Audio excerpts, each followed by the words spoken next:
vamos pensar um pouco sobre posição, né? Do que a astrologia trata? A posição dos luminares ou dos astros em relação a nós, né? Observador onde nós estamos. Então, cada local no globo tem uma latitude e uma longitude, tem um posicionamento, né? Há pessoas que vão dizer assim, mas o que interessa a posição do Sol, né?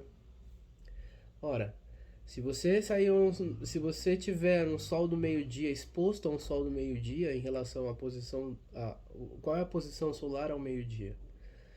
E você exposto ao sol não é só a questão, existe uma maior força, né, de expressão dos raios, ou mais proximidade dos raios solares em determinado horário, né? É isso que algumas pessoas que às vezes refutam essa perspectiva, achando que tudo, né, que tudo está relacionado, que todos os fenômenos estão relacionados a como a gente acha que eles são, né? Ou seja, como nós achamos que é a nossa mente que rege o mundo, né? Né? Nós já tivemos essa forma autocentrada de pensar no ser humano, achando que de repente tem muito domínio que a gente acredita, mais do que de verdade como o engendramento das coisas, a engenharia do mundo, certo? Então a posição do Sol ao meio-dia até mesmo se a luz em você vai perceber, né, que a luz, pela luz do meio-dia, onde você vai sentir que você teve de repente até uma né, é, uma força solar, ou que fez até uma sombra em você maior, um bronzeado, né? Diferente de você ter um sol que está aqui do que você ter um sol que está, né? Então a posição influencia a gente só nas questões físicas. Isso do sol, certo? E na astrologia, o que nós percebemos é o seguinte: existem padrões que acabam acontecendo por conta dessa posição do Sol, né? Então falar sobre o segundo Sol, o primeiro Sol já é interessante para quem não acredita, né? Em astrologia já é interessante entender ou observar que os padrões da determinada constelação, determinada posição em relação à Terra, eles são, né, são visíveis, né? Já há muito tempo que a astrologia estuda isso. Então, logo, nós conseguimos entender que por essa posição, o que vai influenciar você, ou às vezes você tem características personológicas da sua força, da diretriz da sua energia, que nem mesmo você teve consciência ainda esse padrão, né, está em você. Então, ora, ter o Sol. Eu tenho o Sol na constelação de Capricórnio, né?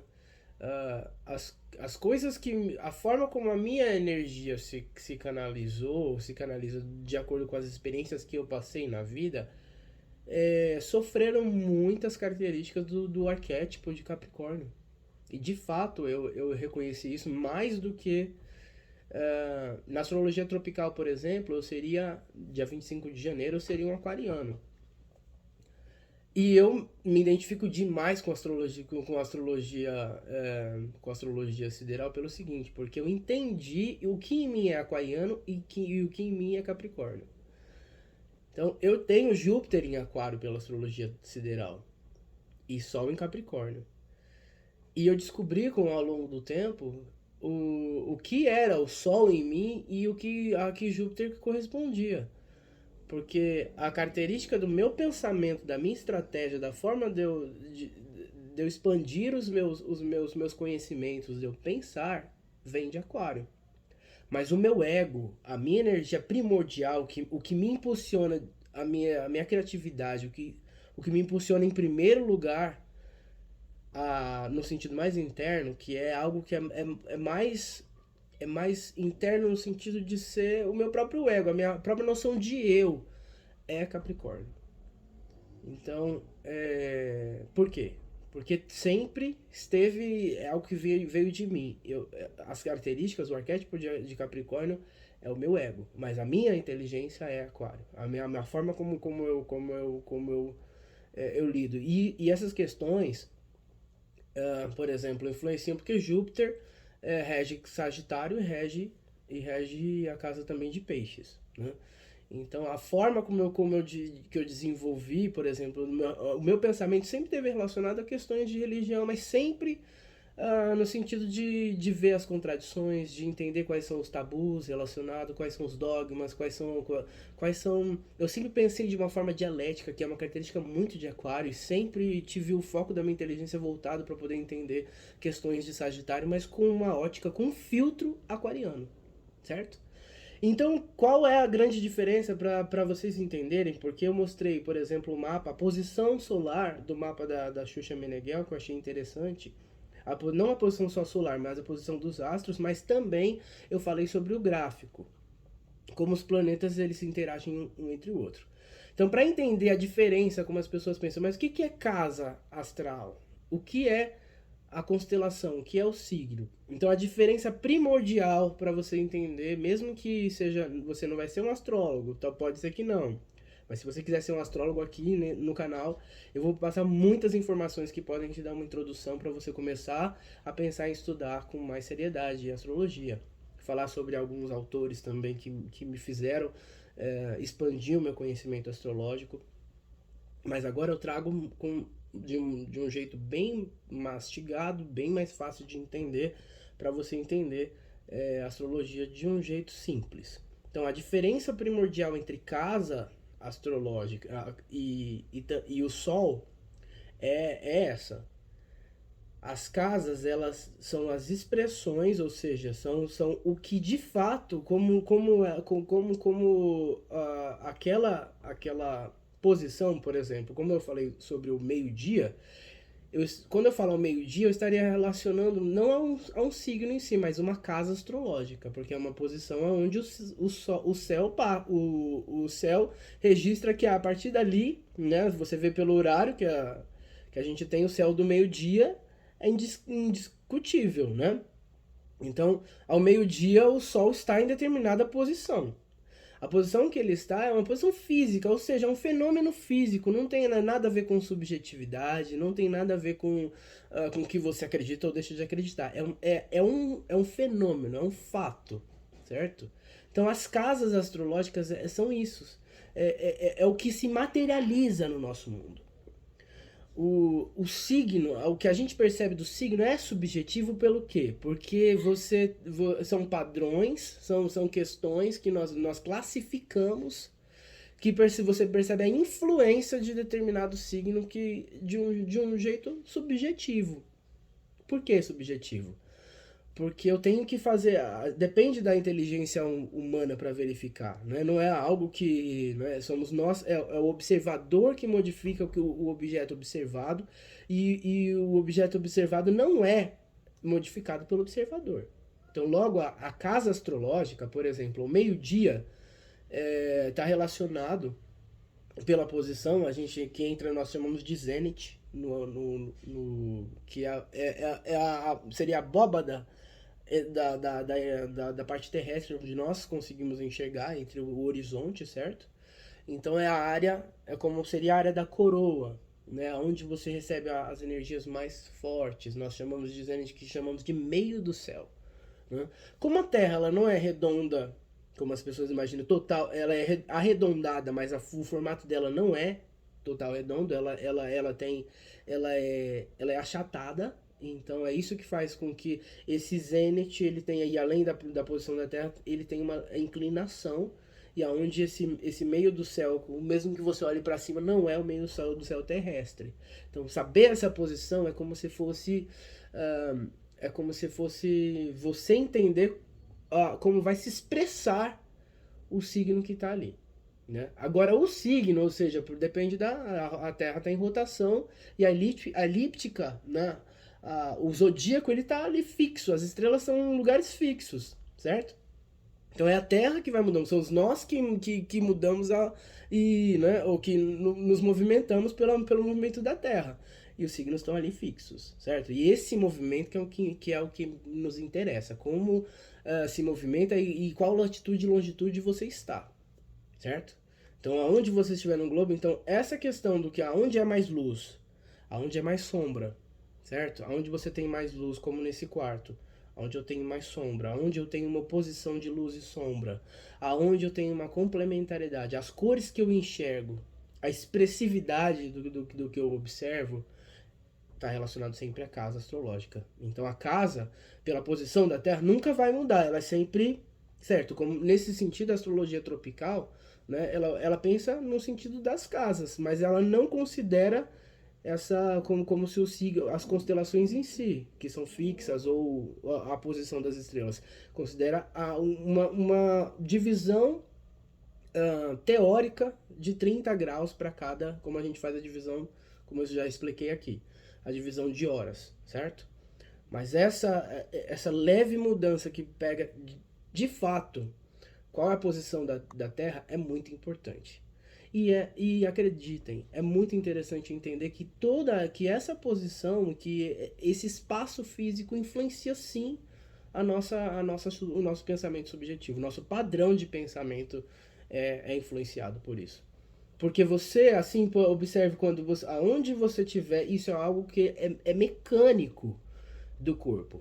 Você vai. Existe um padrão de como nós olhamos, como nós observamos a realidade. A luz, por exemplo, como o ponto onde tiver mais luz e sombra tem um olhar específico, que o olho ele já está treinado para poder ver.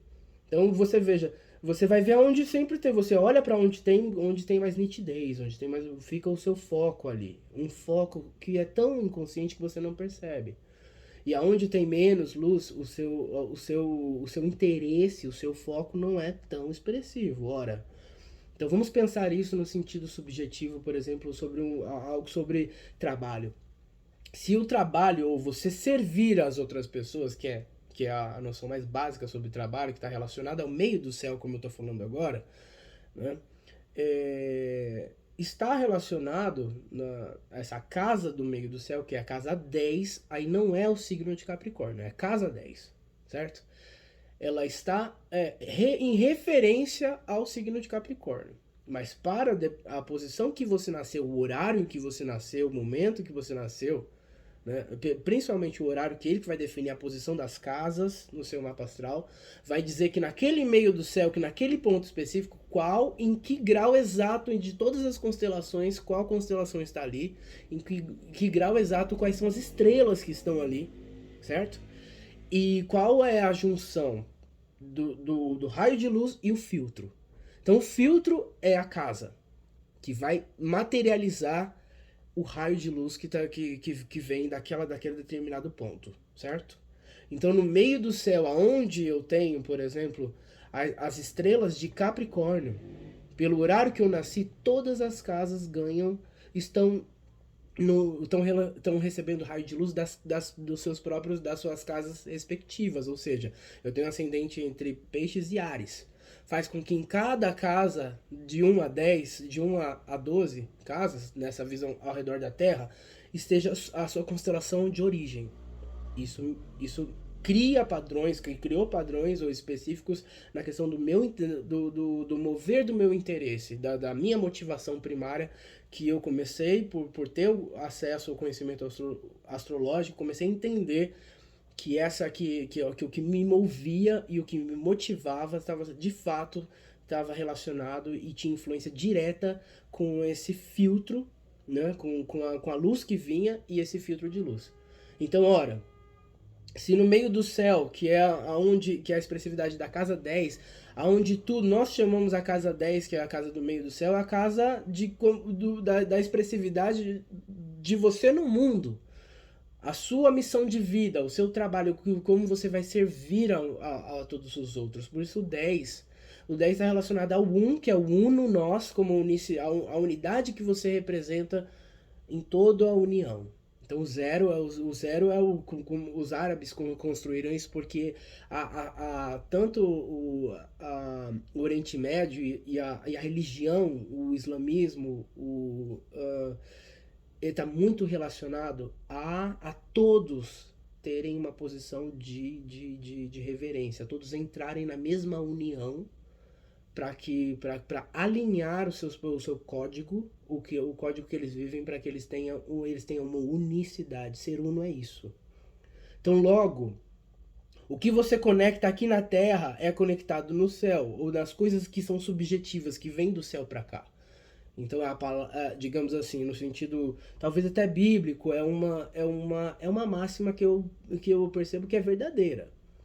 Porque logo, se você, as leis o registro do que nós temos aqui, se tem uma correspondência com o celeste no sentido até do nosso próprio corpo, do nosso próprio pensamento e corpo, se alinham. Então, nesse sentido, o zero, a noção de zero, que seria esse círculo onde todos estão inseridos, independente de quem seja, numa sociedade, por exemplo, que eu estou falando sobre o Islã, ou o Oriente Médio, porque foram eles, a matemática deles que trouxe, não o pensamento arábico, a matemática arábica está relacionada, a algébrica está relacionado a isso, porque pensa os números não só de uma forma individualizada, como a visão do ocidental tende a pensar. Né? Veja até pelas fotos que nós tiramos, nós temos muito foco no rosto, somos personalidades, quem sou eu, é sempre o uno, é a sua personalidade, é o unicórnio, quem é você, quem é a sua, né, é o seu rosto, são as características do seu nariz, né?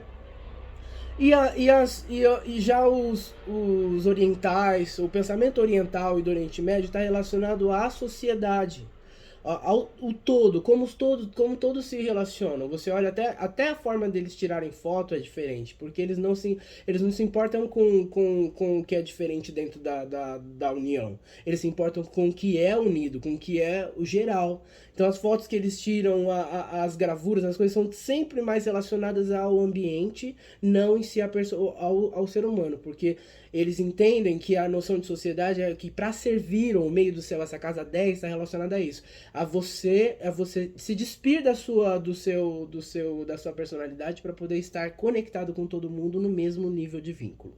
Certo? Isso é 10. Então esse é o número 10. É a junção do uno com o todo. E como ele vai interagir com a sua missão de vida em relação ao todo. Isso é também o signo de Capricórnio. Esse é o signo, é o ponto mais importante em relação ao signo de Capricórnio. Eu poderia falar isso sobre todos os signos como o meio do céu, ou seja, como agora, por exemplo, como o signo de você tendo a constelação, por exemplo, do oposto de Câncer no meio do céu, ou a constelação de Touro, qualquer outra eu poderia explicar, e eu vou explicar ao longo do tempo cada posição. Mas o mais importante para você entender isso, né, é que não se trata de uma visão mística sobre que algum tipo de influência ou de eletromagnetismo ou né, do que os astros de repente emanam para nós como uma energia que emana, não é.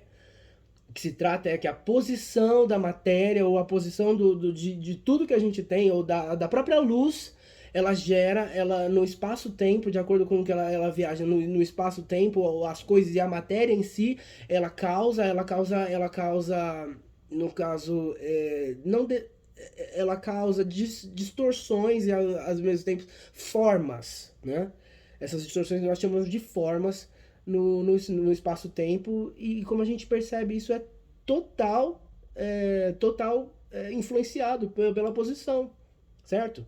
Então você vê isso, quando você tem muitos móveis numa casa, vai ser difícil você se movimentar.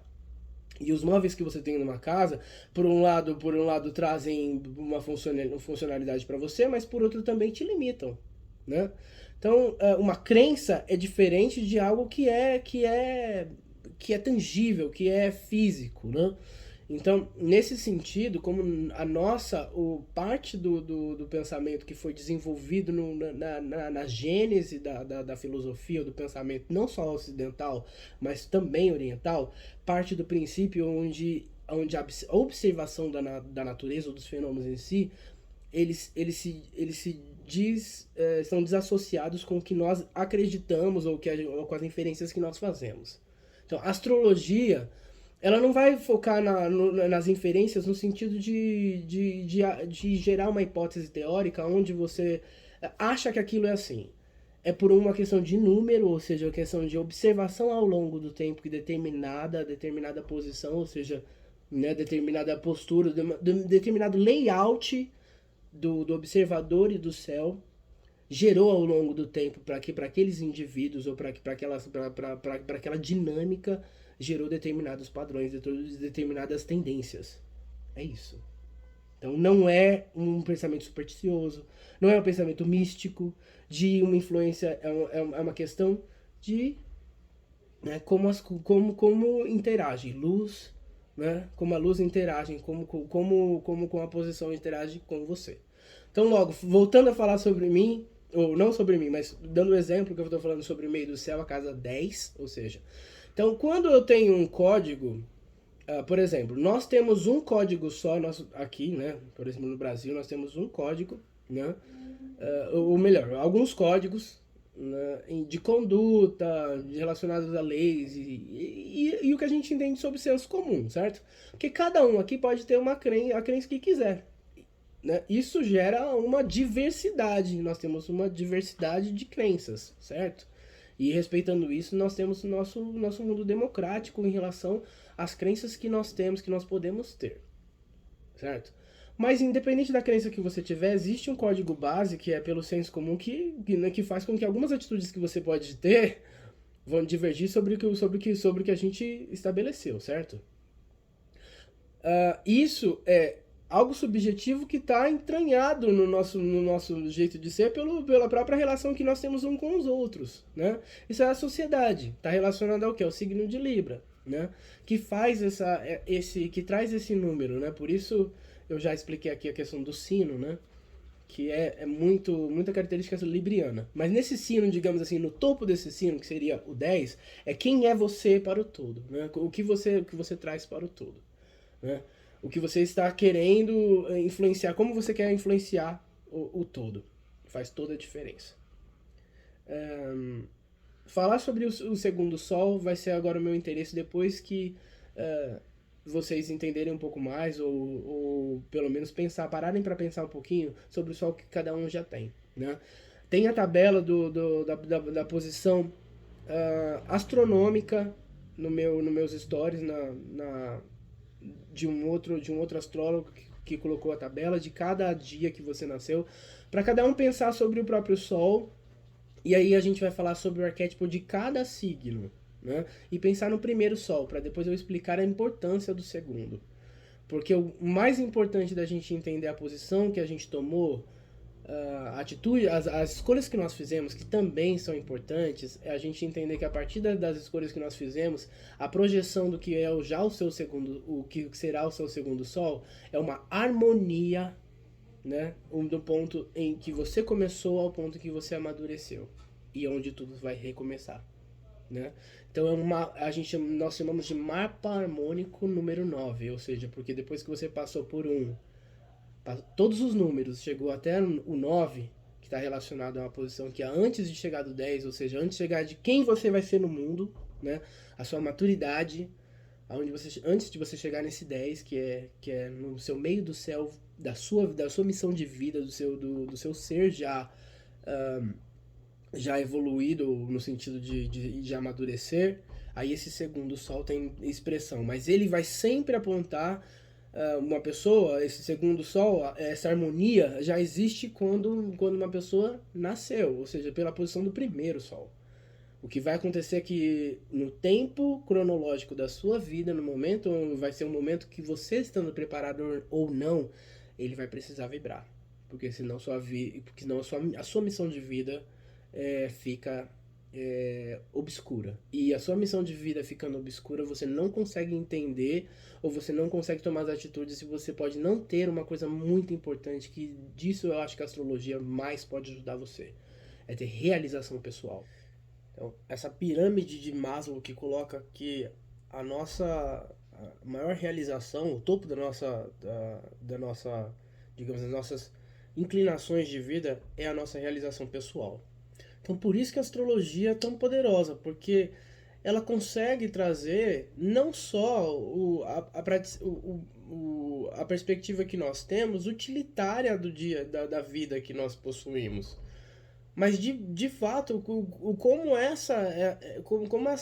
esse engendramento do seu nascimento, da natureza ao redor de você, de tudo que o circunda, traz o que você, em relação ao que você verifica, o que você quer ser, né? O que vai fazer mais sentido, no sentido de realizar você, de você se sentir melhor.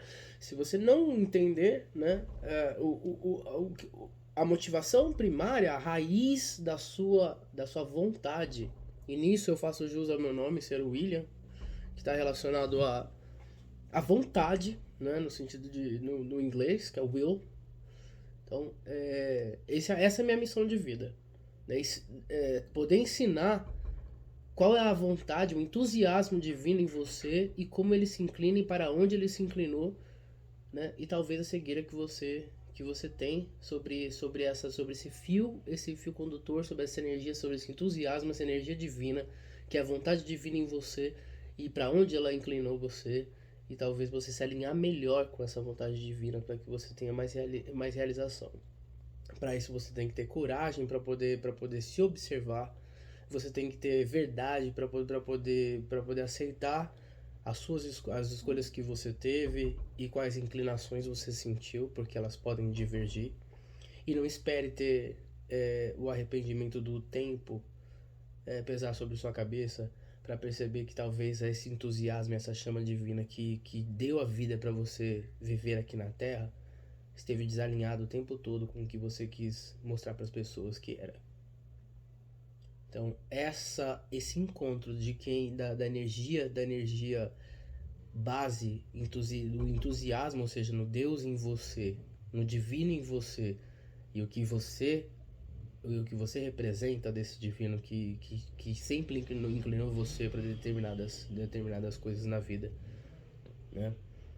Que ele esteja canalizado, que você, mesmo que você não faça a escolha de aceitá-lo, mas que você possa olhar para ele, relembrar e fazer a sua própria retrospectiva enquanto você tem vida, está conectado com todos nós, está aqui acordado no mundo prático, no mundo físico, para você também ter o que os orientais chamam de iluminação, ou de estar conectado a entender quem é você nesse nirvana, quem é você pra Terra, e essa resposta está dentro de você.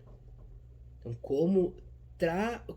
por isso eu digo, hackeando as estrelas, porque a capacidade, o que a minha missão de vida traz é poder mostrar para você e para as pessoas que estiverem dispostas pelo menos a conhecer um pouco dessa minha trajetória, como essa luz em você se moveu e para onde ela quer que você aonde ela quer que você dê atenção, que você preste atenção. Quais são os filtros que influenciam a energia, a luz que vem a você, né? E como lidar. Como você lida dentro da sua resiliência pessoal sobre o que você pode fazer, sobre o que você tem de potência para utilizar e sobre a responsabilidade que você tem sobre os dons divinos que você possui, que todos nós temos. Ao contrário do que muitas pessoas dizem para poder gerar um certo elitismo intelectual ou cultural, não existe ser humano sem cultura. E não existe uma cultura que seja melhor em detrimento de outra. Não existe escolhas que não existe nível vertical em ser humano. Se você quiser ter 10 e saber o que é ser humano e ganhar 10 do divino que há em você, você precisa entender qual é o seu horizonte. E que todos nós estamos no horizonte. E essa é a aliança e a união que todos nós temos como espécie humana. Que vai muito além de você imaginar ou pensar simplesmente e simples do sentido da sua personalidade. Mas entender qual é o seu papel e saber também ter esse equilíbrio, esse balanço entre a sua... Porque, ora, todos nós temos uma chama divina, certo? Todos nós temos um entusiasmo. Se fizéssemos tudo, só o que a gente quer, é claro, há consequências. Você pode, até certo nível, mas haverá consequências, né? Então, entender esse balanço, ter essa estratégia, trazer ao seu plano consciente, né, a engenharia da sua vontade, do seu entusiasmo, é algo muito poderoso. E a astrologia pode oferecer isso a você. E eu vou trazer aos poucos o tanto que eu puder gravar e que eu puder mostrar um pouco. Eu estou me limitando por enquanto a não atender pessoas ou falar ou ter uma prática profissional de atendimento pessoal, porque eu acredito no seguinte: o destino ele tem influências. A partir do momento que você se posiciona para poder conhecer alguma coisa, você ganha responsabilidade sobre isso. Então a educação, ela por um lado, ela esclarece para você, traz a sua consciência, mas por outro lado, ela também traz responsabilidade com você. Então nos julgamentos que você tiver, tanto da sociedade quanto dos seus amigos, das pessoas que estiverem ao seu redor ou da própria natureza, isso será avaliado. Então, pelo fato de você, se você passar muito tempo para poder ter uma educação, ou se comprometer, ou se responsabilizar, tudo há uma consequência. Você pode simplesmente seguir o que a manada quiser, que todos nós nisso somos bois, né? Todos nós temos o nosso momento onde nós seguimos o que a gente precisa seguir como, né? Ou às vezes como a gente entende uma decisão política, uma decisão ideológica, uma postura de valor, mas você precisa em algum momento sair desse muro e dizer o que você quer. Eu aprendi isso na minha vida, foi parte do meu tempo de amadurecimento. Muitas pessoas, às vezes, já tomam posições muito cedo, mas entender por que elas tomam essa decisão e o engendramento é algo que não vai te trazer peso nenhum. Muito pelo contrário, vai libertar você para você entender que as consequências que você pode ter, mesmo se forem ruins, mas entender quais são as coisas boas que você teve por aquelas escolhas. Eu posso falar isso abrindo o mapa de qualquer pessoa que seja. Então, para poder oferecer, porque eu até prefiro, assim como os antigos, na filosofia, no estudo, eles decidiam a quem passar os ensinamentos, tanto que eles tinham de filosofia, de conhecimento, que foi relegado, que foi destruído muito pela época das trevas, né? Antes da Idade Média, até mesmo o início do cristianismo, que refutou que refutou não, que simplesmente destruiu tudo que tinha naquela época de conhecimento e se perdeu tanto do que eles tinham do que eles tinham reunido, tanto da época babilônica até, né, as civilizações, primeiras civilizações, sumérios, fenícios, aonde começou a se entender os códigos, ou trazer a comunicação, enfim. Então tudo isso foi muito perdido durante o tempo. Nós temos poucos textos que sobreviveram. Tanto é que a nossa república, a nossa noção de engenharia social, do mecanismo, o sistema social que nós temos hoje, tem muito pouco do que foi produzido, e só esse pouco já sustenta tudo isso que nós temos, imagina. Então tínhamos muito conhecimento que se perdeu ao longo do tempo. É uma pena. Isso por fanatismo, isso por limitações do próprio ser humano que, em sua dinâmica, tem medo de ter contato com o que é real. E às vezes a gente prefere viver na ignorância do desconhecido, porque dá a falsa sensação pra gente que a gente não tem responsabilidade sobre as nossas ações, né? Mas se você quer sair desse padrão e se comprometer consigo mesmo de talvez entender de um jeito mais, né, mais real o que de fato, as influências que você tem sobre as escolhas que você faz, a personalidade que você possui, os potenciais que você tem, e que trazem junto com você, com a sua ancestralidade, com a terra que você pisa, com quem você é, e com a herança educacional e ancestral que você possui, a conexão de tudo isso, entender que você pode ser uma versão melhor ainda do que você é, e se você tiver alinhado com esse querer, você continua a ouvir ou a conhecer um pouquinho do meu canal para eu trazer um pouquinho dessa informação ou ter mais contato com astrologia. Muito obrigado.